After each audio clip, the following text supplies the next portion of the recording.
In the village of Nyoka, babies entered the world wailing as though life itself pinched them into breath. But when Obasi was born, silence fell. No cry escaped his lips.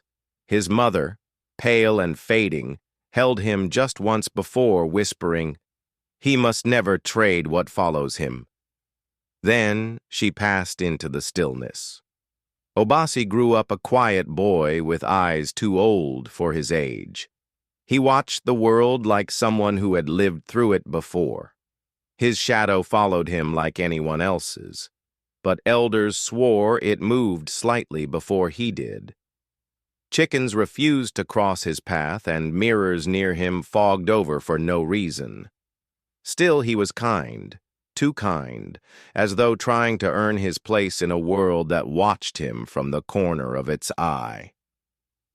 By the time he was 16, Obasi had learned to avoid attention. He spent hours by the lake, sketching birds or whispering to trees. But he couldn't escape the feeling that something was waiting for him. Something ancient. Something he had been born to meet. It was on the 7th night of the 7th month that Obasi first saw her. She sat on a branch that grew straight out of the still lake, her silver braids cascading over her shoulders like moonlight. She didn't move as he approached, just smiled, softly, sadly. "You can see me?" she asked, as though he wasn't supposed to.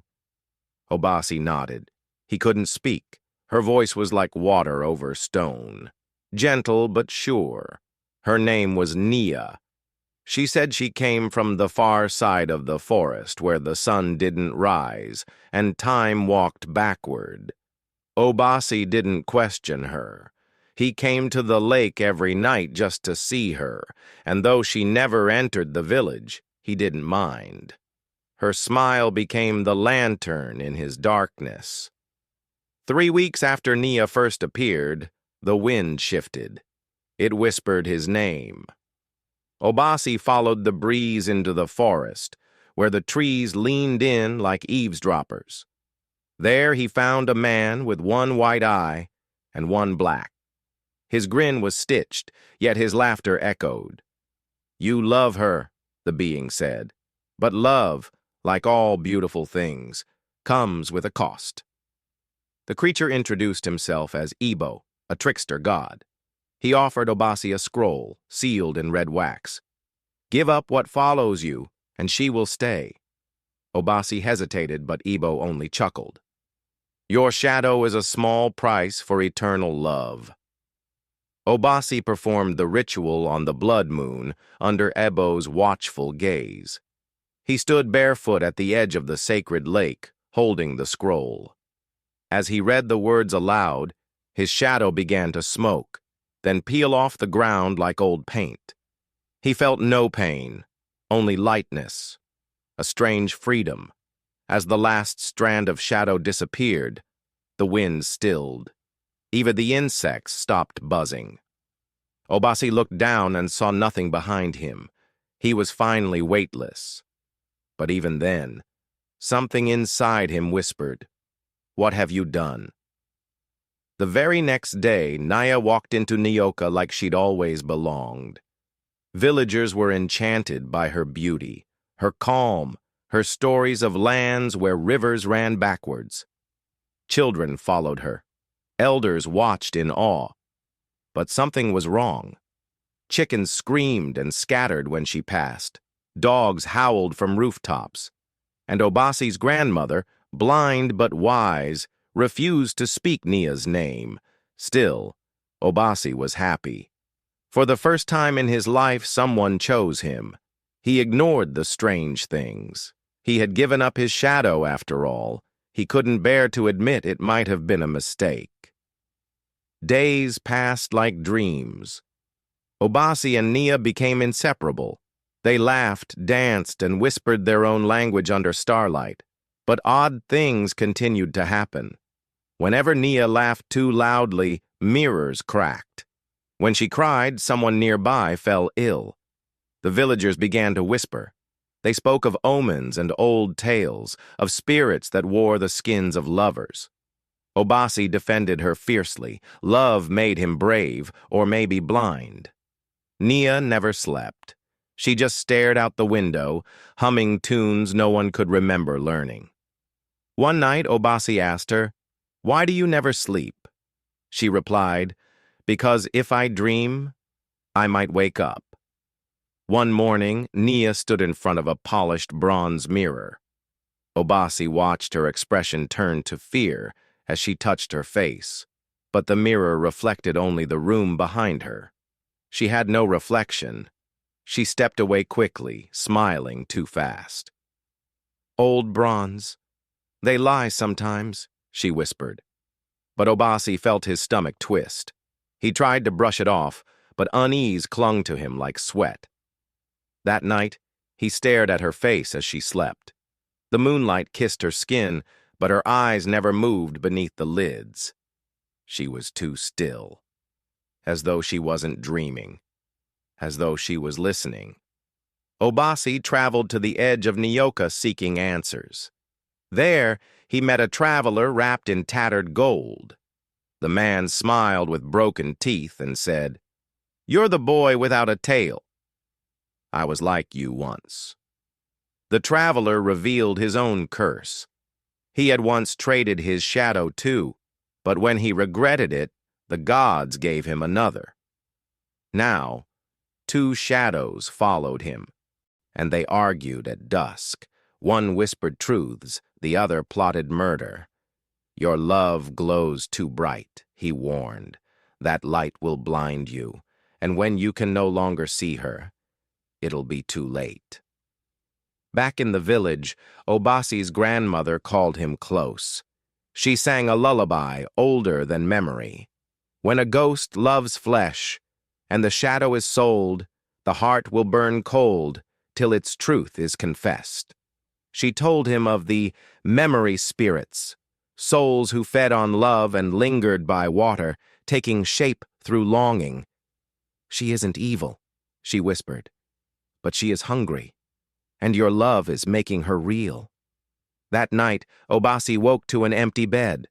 Nia was gone. The wind screamed. The lake glowed unnaturally. He searched until dawn, calling her name until his throat was raw. Then he began to dream.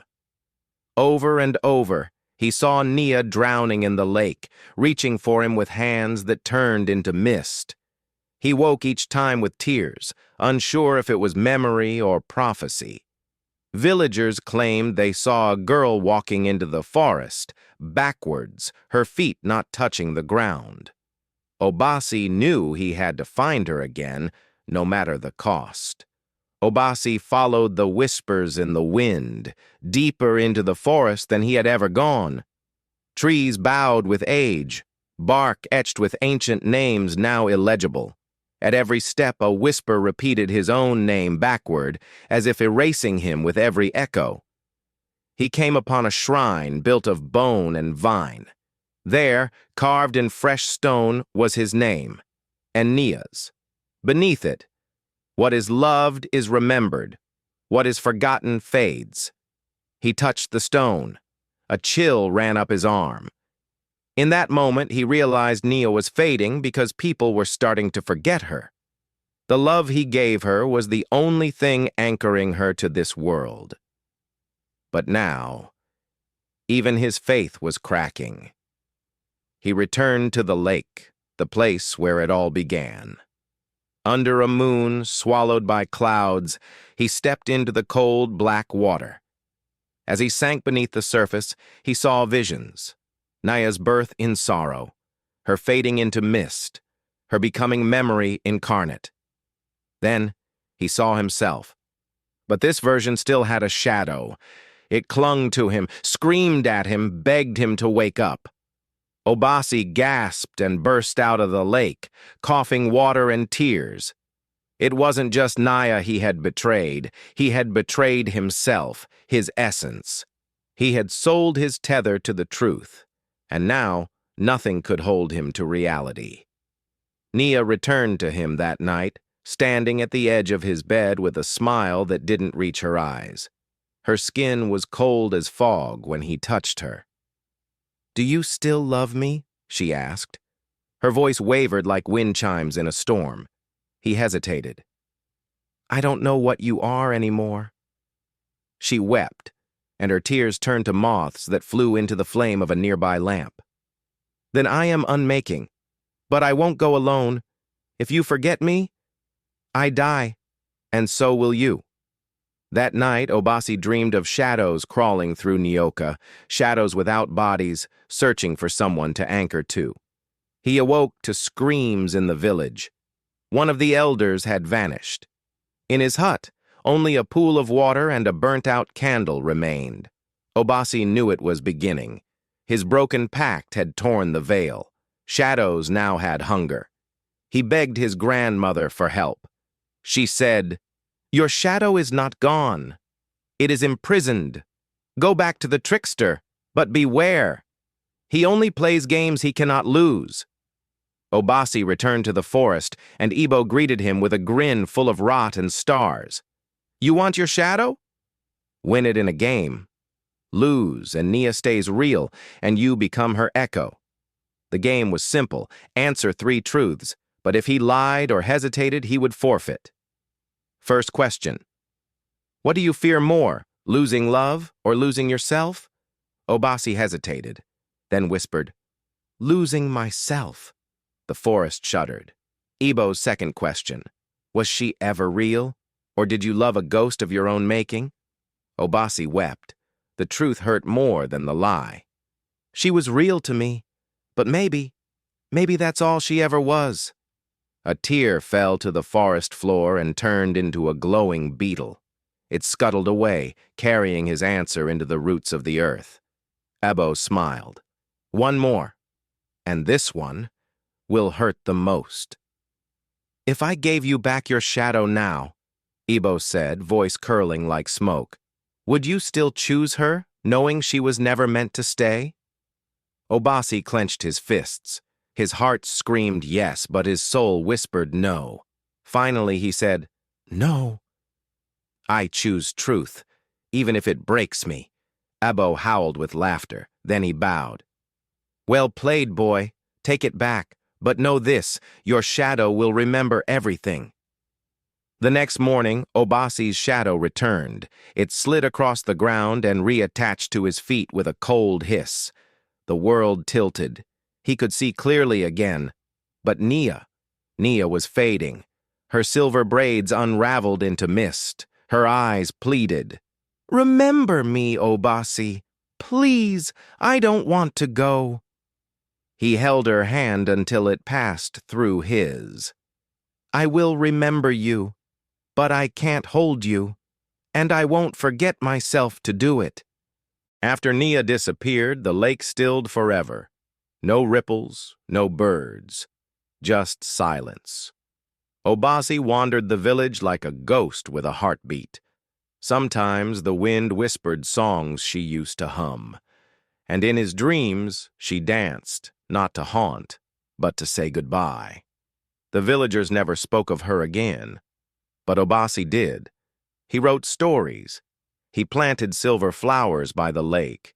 He remembered. Years later, Obasi became the village storyteller.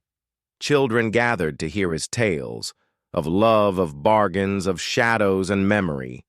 He never named her, but every story was hers. He never fell in love again, not in the way he had with Nia, but he never regretted remembering her. Love, he learned, doesn't always mean holding on. Sometimes it means letting go and choosing to walk forward with your whole self. And in the moonlight, when his shadow stretched long behind him, he swore it sometimes shimmered, like braids of silver light. Do not forget to subscribe the channel.